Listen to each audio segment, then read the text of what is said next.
bon, reste la question du nombre de mandats et de la durée du mandat du président de la République. Comme vous le savez, cette question est réglée par l'article 27 de la Constitution sénégalaise. Article qui fait l'objet de beaucoup de passions et beaucoup de controverses, parce qu'il fait couler beaucoup d'encre et de salive. On a eu des précédents sous l'ancien régime, et cet régime ont pensé fixer et régler la question définitivement. Mais je pense qu'il y a encore des interprétations et des passions ici et là.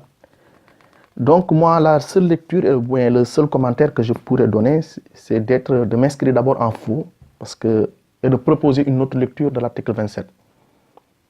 Pour moi, il n'y a pas lieu d'invoquer le principe de la non-rétroactivité. Il s'agit de l'effet immédiat. Pourquoi? Parce qu'en votant, le citoyen ne s'est pas prononcé sur le nombre ou bien la durée du mandat du président, parce qu'il a été réglé par la Constitution. Donc s'il y a une loi nouvelle qui dit que la durée du mandat du président est de 5 ans, cette disposition doit être appliquée ipso facto, automatiquement, au mandat en cours. Pourquoi? Parce que ça résulte de la volonté populaire. Il y a un référendum, il faut le rappeler. Donc, il faut respecter la volonté du peuple sénégalais. Le peuple sénégalais s'est prononcé sur la durée en disant que désormais, on veut que la durée est de 5 ans et nul ne peut exercer plus de 2 mandats successifs. Donc, la question n'a pas d'équivoque. Et la conséquence qu'il faut en tirer, en tout cas, moi, la conséquence que j'en tire, c'est que le mandat du président même, on assiste à ce qu'on appelle un véritable vide juridique. Pour moi, à la lecture de cette disposition, son mandat est terminé depuis mars 2017.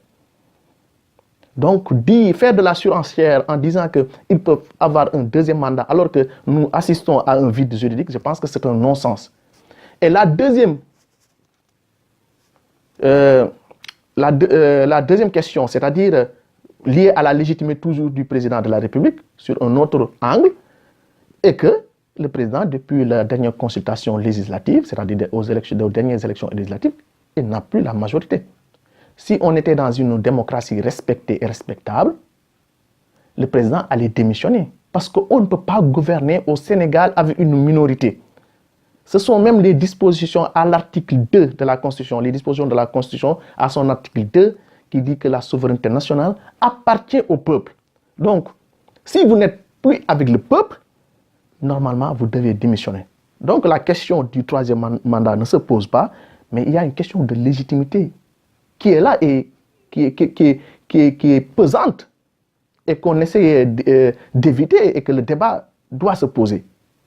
Donc, pour ma part, ici, il n'y a pas de place de non-rétroactivité de la règle de droit, parce que tout simplement, on a révisé dans le sens de consolider la démocratie sénégalaise, donc il n'y a pas place.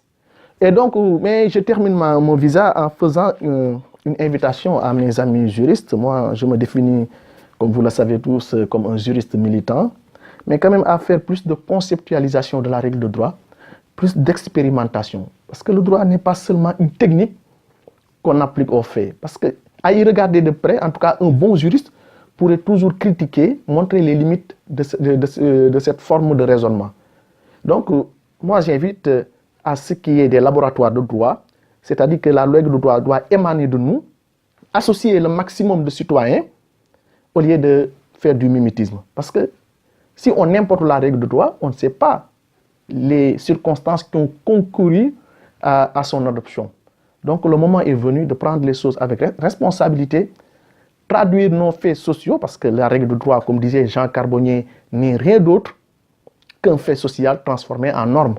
Donc il faut que la règle de droit émane en nous, qu'on associe davantage le peuple pour comprendre la portée.